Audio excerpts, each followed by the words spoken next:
like a never-ending marathon. You keep running and running, but you never seem to reach the finish line. There's always more to learn. It's one of these grammatical themes in Spanish that can cause a bit of conversational distress for you. You wonder, should it be por or should it be para? Did I get that right? Did I get it wrong? But don't worry, I've got you covered. In this short video, you're going to master the difference between por and para. Número 1.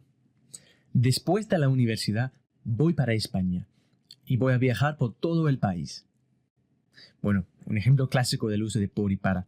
So, para España means going to Spain. I'm going to Spain. It's my destination. Simple, right? Whereas, voy a viajar por todo el país. Now, this is a bit different. This means not that I'm going to Spain, but I'm going to travel around the country. So, por is used to indicate the action of going around or going through somewhere. Here's another example. Voy a México por Tijuana. I'm going to Mexico via or through Tijuana. Now, contrast. Voy para Tijuana. Here, this is I'm going to Tijuana, as in that's my destination. I'm not just passing through. Okay? Es fácil, ¿no? Número 2. Necesitamos el pedido para mañana por la mañana. This is a phrase you've probably heard lots of times before. Para mañana por la mañana. So, this we're going to call deadline versus duration. Okay? Deadline versus duration of time. So, para mañana means for tomorrow. We explicitly need the order by tomorrow or for tomorrow. Whereas por la mañana doesn't mean for the morning, it just means in the morning. It's the duration of time in the morning. It's not so specific. Okay? Now, here's an error that is very common among native English speakers who learn Spanish. Vivimos en Argentina para 2 años. Now, the reason that people say this is because in English we say, I've lived here for 2 years. But in Spanish, it's different. Okay, so this is not a deadline. So we can't use para. This is a duration of time. Por dos. So we're always going to say por 2 años. Por 2 años, for 2 years. Por una semana. Por una hora. Por la mañana.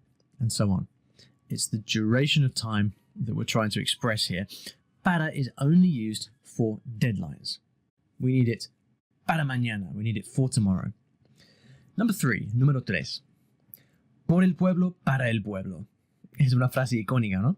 So one of the first tips to mastering por and para is thinking about this phrase. Okay, so let's start with the second part of the sentence first. Para el pueblo. This is the part that's easier to understand for native English speakers. Para is for the people. Para el pueblo.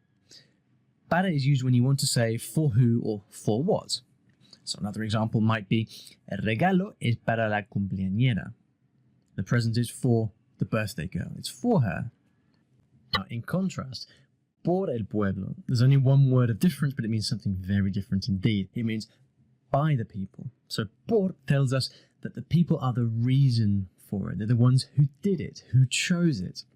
For example, a government is elected by the people. We might be electing them for us or to govern us, but they are elected by us. Another quick example to demonstrate this use of por is, la fiesta fue organizada por sus padres. The party was organized by her parents. Número 4. Por la lluvia no puedo salir de mi casa para ir al trabajo. So here, por means because or because of. Por la lluvia, because of the rain. Another way of expressing this exact same sentence would be, no puedo salir de mi casa porque está lloviendo. I can't leave my house because it's raining. That would be exactly the same thing. But our sentence is, por la lluvia, because of the rain, no puedo salir de mi casa para ir al trabajo. Another example, por las elecciones hay mucha gente en la calle. Because of the elections, there's lots of people in the street. Now, what about para ir al trabajo? Para. Well, this is sort of a destination or an intention, just like our earlier example with para España.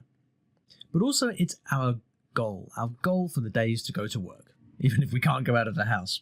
So let's see another example using this goal meaning. Para llegar a tiempo, necesitas tomar el bus a las 8 de la mañana. In order to get there on time, para llegar a tiempo, in order to get there on time, you need to catch the bus at 8 in the morning. And lastly, número 5. Yo pago por la comida y tú compras las cervezas para la fiesta. So here we're right back to our earlier example of for who or for what. Por el pueblo, para el pueblo. Let's start with the second part of the sentence.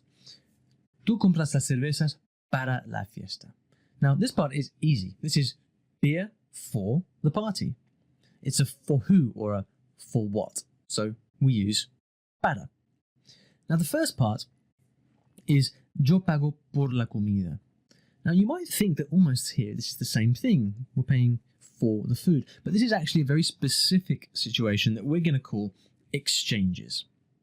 In this case, I go to buy the food and then I get the food in exchange for the money that I give. All right? What you have to remember is that when you're talking about buying something, the phrase is always going to be pago por whatever it may be. This is the same for other exchanges too, like gracias por la invitación. It's an exchange. I'm giving thanks in exchange for the invitation. Okay, so now you've seen these 5 situations and how to handle the difference between por and para, you should be feeling much more confident. But there are a few specific situations which don't fit neatly into these examples. So you just have to remember whether por or para is used in each case. First of all, we've got para mí es difícil aprender inglés. Now, this is an example you may have heard many times from Spanish speakers learning English. For me, it is difficult. For me, it is this or that. In English, it might be just as common to say, I find English hard, or I think English is hard. In Spanish, it's always going to be para mí, para ti, para usted, for me. The other example to be aware of is with frequency. Whenever we talk about how frequently something happens. Like, for example, maybe you used to take classes twice a week, or 2 times a week. 2 veces por semana. Tomaba clases 2 veces por semana. Bueno, llegamos al final. ¿Cómo te sientes ahora? No es tan difícil, ¿verdad? I hope you enjoyed this grammar lesson. Now, to download the full notes for this lesson, please click the link in the video description below, and that will take you to a page where you can sign up for our Spanish Vault and get free access to that and lots of other stuff. Now, if you'd like to test yourself on this grammar point, then check out the next video where we have a little quiz prepared for you. Otherwise, please subscribe to the channel y nos vemos en el próximo.